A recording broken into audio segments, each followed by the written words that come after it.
Hello, hello. How are you today? I am just in my local neighborhood park here, and I wanted to share a devotional thought with you. We are talking about discipleship in the book of Mathew and what that looks like to follow Jesus. First and foremost, Jesus makes the invitation to each and every one of us. And the example that a few of his disciples set for us in Matthew chapter 4 was not only to accept that invitation, but to not let anything come between Jesus and us responding to that invitation.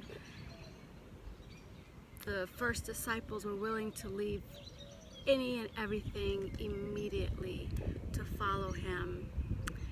And Jesus also does something soon after. He sets the example. He models exactly what and how he would like his disciples to follow him. And one of the things that he does is teach, and another thing he does is heal. In Matthew chapter 5, he goes up on a mountainside and he sits down. His disciples come to him and he begins to teach them. He doesn't leave them in the dark. He kind of leaves them and gives them a good foundation.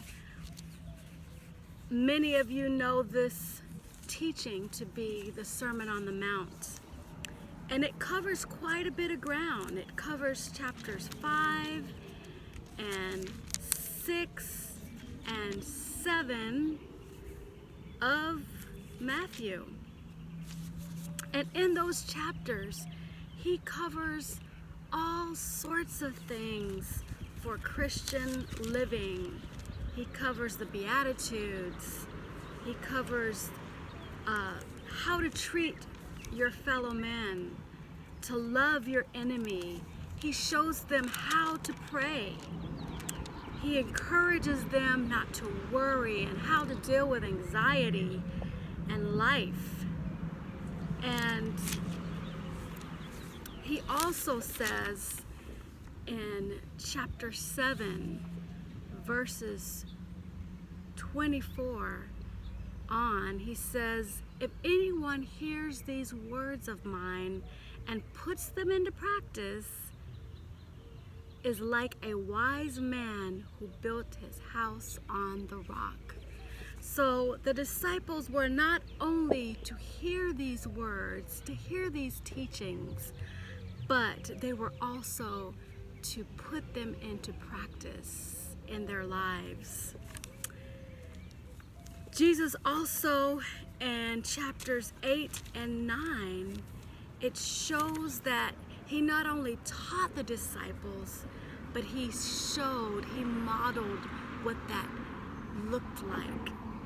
And if you study chapters 8 and 9 very closely, it's all about Jesus healing people. He heals someone with leprosy.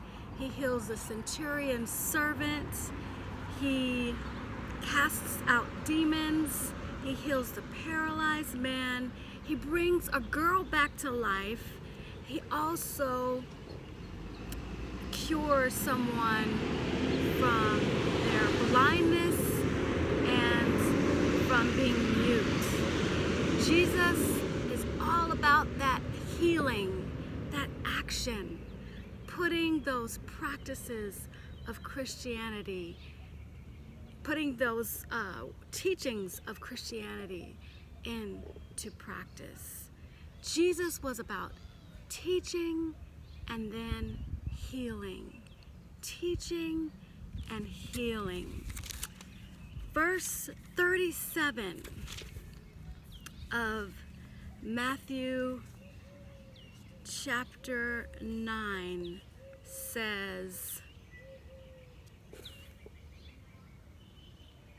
"Then he said to his disciples," after all that teaching and all that healing that he was modeling, he says, "The harvest is plentiful. There's so much out there to do, but the workers are few." 38, "Ask the Lord of the harvest, therefore, to send out workers into his harvest field." There is much to be done in this world as disciples of Jesus. There's plenty to be done, and as disciples, we are his workers.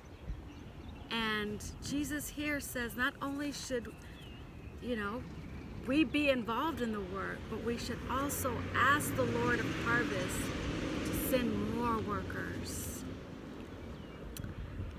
My prayer for each and every one of us today is that we would be willing to work for Jesus in whatever capacity that he is calling us to.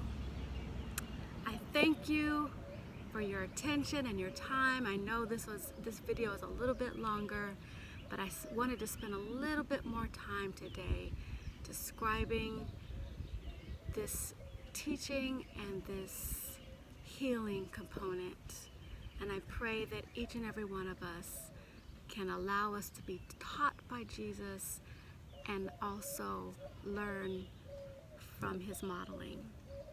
God bless and have a wonderful rest of your day.